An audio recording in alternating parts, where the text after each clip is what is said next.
যখন আপনারা কথা বলতেছেন জনপ্রশাসন মন্ত্রণালয় সংস্কার কমিশন, তখন আপনাদের জনপ্রশাসন সম্পর্কে যে কিছু বেসিক বিষয় একটু চিন্তা ভাবনা করে একটু পড়াশোনা করে আসার দরকার ছিল।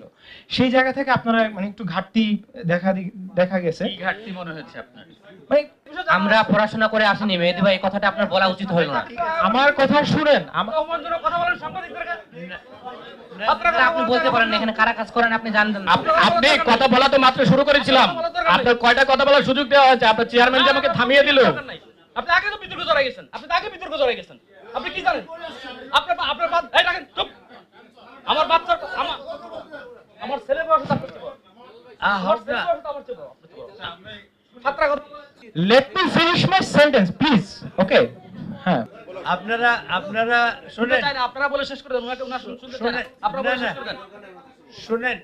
শুনেন প্লিজ লিসেন টু মি। সেটা হলো যে you are trying to accuse a person, a very young person who is still a student, তার সার্বিক পরিস্থিতি জানা সম্ভব না, কিন্তু সে জেল খেটেছে, জেল থেকে বের হয়ে আসছে এবং এই আন্দোলন করেছে। আন্দোলন তো আপনারা এখানে যারা আমরা কেউ করি নাই। স্যার, আপনি এই কথা এখানে বলতেই পারেন না। আপনি আমাদের মাইক বন্ধ করে দিয়েছেন। আপনি মতামত জানতে এসে আপনি মাইক বন্ধ করে দিয়েছেন, আপনি এটা পারেন না।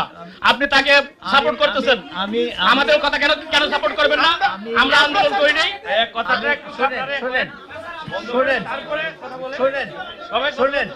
আমরা স্যার চারটা হয়েছি স্যার। আমার ডিজিএফআই এনএসআই করতে কি আপনি বাসায় ঘুমাতে পারেন না স্যার?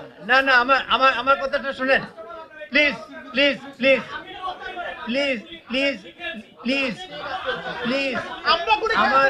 আমরা এই কমিশনে মিস করব না, সবাই সিদ্ধান্ত নেন। আপনারা আমার কথাটা শুনেন।